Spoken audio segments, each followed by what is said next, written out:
7 lies about slavery that racists love spreading and people actually believe. And I'm not gonna lie, some of these even caught me off guard. Lie number 1, that few whites actually owned slaves. What's the truth? Nearly a third of white families owned slaves or participated as even overseers.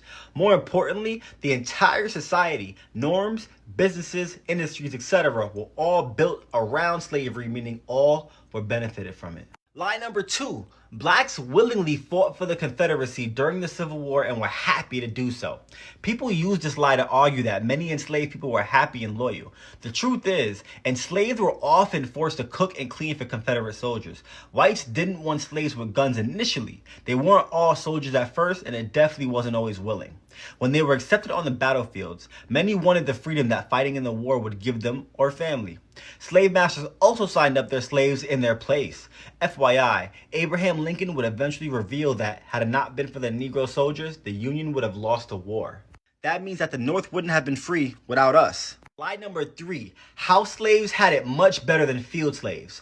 Both faced hardships. Most of the house slaves were women and children who faced constant brutality, including frequent rape from the mistresses and masters. They were expected to be near and on call more than those in the field, meaning mistreatment was often more frequent and consistent. This is especially true if the master made you one of his choices. You could also face the wrath of the mistress if she knew her husband desired you or bore his children.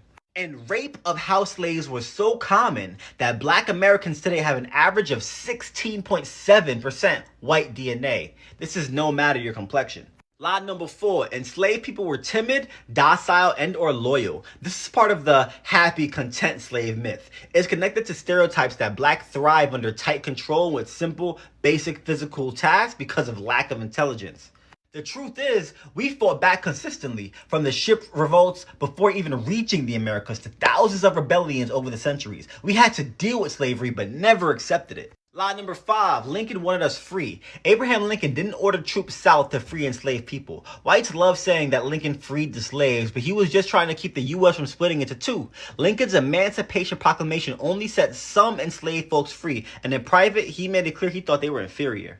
Lie number 6, the Civil War wasn't about enslavement. Whitewashed versions of history want us to believe the Civil War was about honorable men protecting their communities and Southern heritage. This too was a lie. In actuality, it was conscious effort to extend our bondage. Mississippi lawmakers even said this: our position is thoroughly identified with the institution of slavery, the greatest material interest of the world. And lie number 7, slavery was abolished in 1965 and was well for black Americans. The law still permitted slavery if you were locked up, so a lot of them became victims of the convict lease system.